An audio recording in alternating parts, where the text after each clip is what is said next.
헬스조선 상례 서비스 3일의 약속.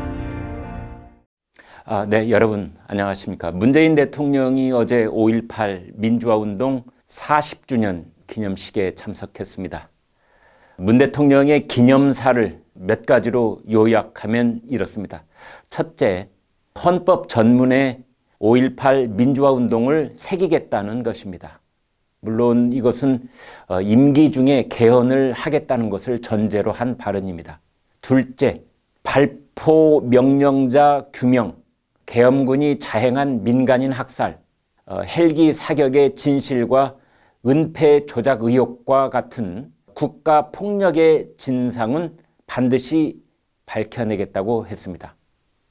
5.18 진상규명은 노태우 대통령이 취임한 1988년 국회 청문회를 시작으로 2018년 문재인 정부 때 국방부 조사까지 모두 9차례 있었습니다.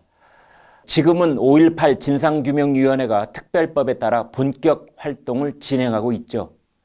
그런데도 발포 명령자와 헬기 사격 여부는 결론이 나지 않았습니다. 과거 10번 조사에서 나오지 않은 새로운 사실이 앞으로 드러날지 지켜봐야 합니다. 그런데 여기서 한 가지, 문 대통령은 발포 명령과 헬기 사격 같은 것을 국가폭력이라고 말했습니다.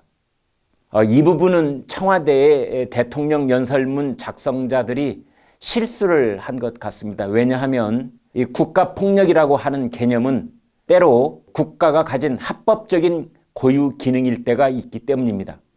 여기서 최진석 서강대 철학과 명예교수가 작년 연말에 썼던 칼럼의 일부를 인용해 보겠습니다. 국가가 가지고 있는 가장 큰 특징은 배타성이다. 배타성은 배타적 동일성을 필연적으로 수반한다. 그래서 동일성은 대내적으로 적용되고 배타성은 대외적으로 적용된다. 배타성을 발휘하고 동일성을 유지하려는 힘이 폭력이다. 그래서 국가는 폭력을 사용할 수 있는 배타적 집단이라고 해도 된다. 국가 안에서 폭력은 관리되어야 한다.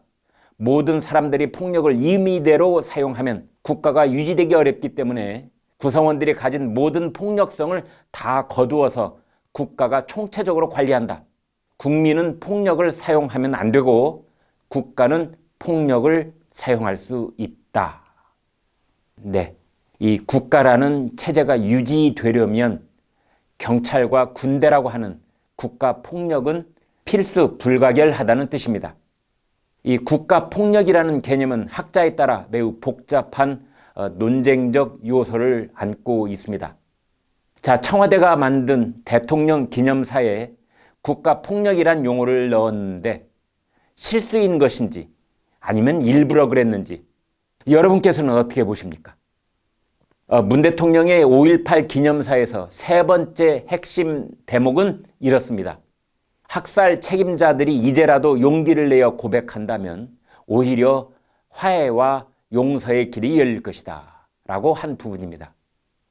용기, 고백, 화해, 용서, 이처럼 매우 부드러운 어휘가 사용됐지만 이 부분 기념사는 누군가를 강하게 압박하고 있다는 그런 분위기가 풍깁니다.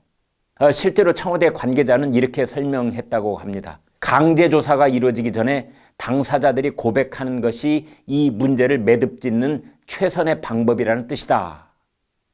지금 180석을 차지한 민주당은 5.18 관련 8개 법안을 추진하고 있습니다. 진상규명특별법, 역사 왜곡 처벌법, 국립묘지 안장 제한법 같은 것들입니다. 여기서 진상규명특별법은 진상규명조사위원회에 강제 수사권을 부여하는 내용을 담고 있습니다. 그래서 용기 내어 고백하면 용서의 길이 열린다는 기념사는 강제 수사에 들어가기 전에 자백한다면 봐줄 수 있을지 검토하겠다. 그 정도로 들리는 것입니다. 용서하겠다가 아니라 용서의 길이 열린다고 했습니다. 만약 관련 당사자가 실제 있다면 화해의 손길로 느꼈을까요? 아니면 압박이나 협박으로 느꼈을까요? 여러분은 어떻게 보십니까? 남아공의 넬슨 만델라는 이렇게 말했습니다. 아름다운 남아프리카에 대한 두 가지 꿈이 있다면 그것은 호의와 용서다.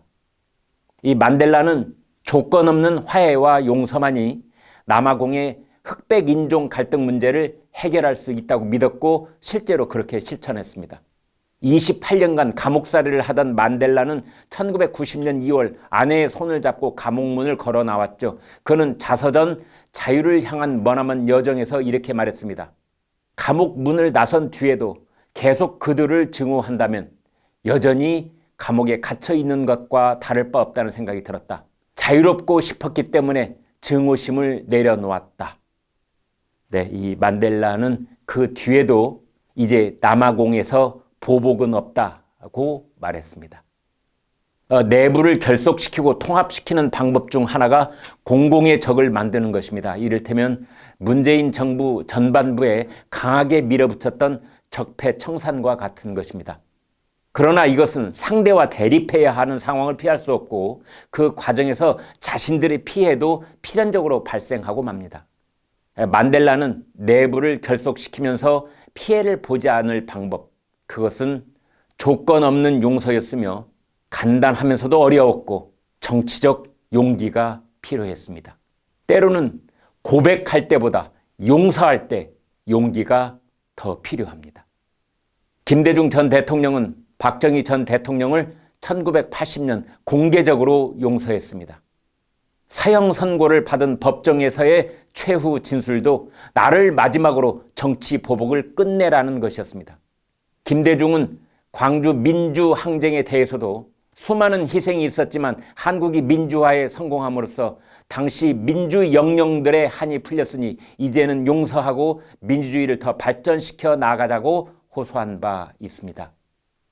김대중 전 대통령은 대통령이 된 뒤 자신을 핍박했던 사람들을 용서했습니다. 1992년 전두환 전 대통령의 장남 전제국 씨 그리고 부인 정도경 씨의 결혼식 때는 축하 선물로 답설야중거라는 한시를 직접 써서 보내기도 했습니다. 지금 화면에 보여드립니다. 답설야중거, 눈 내린 들판을 밟아갈 때에는 불수호 난행, 모름지기 그 발걸음을 어지러이 말라. 금일 아행적, 오늘 걷는 나의 발자국은 수작후 인정이라.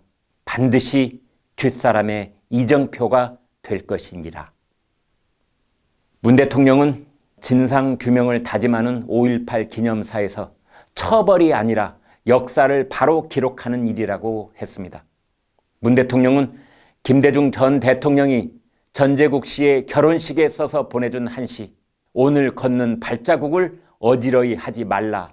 그 말씀이 역사를 생각한다는 문 대통령 자신에게도 해당된다는 것을 음미해 보기 바랍니다.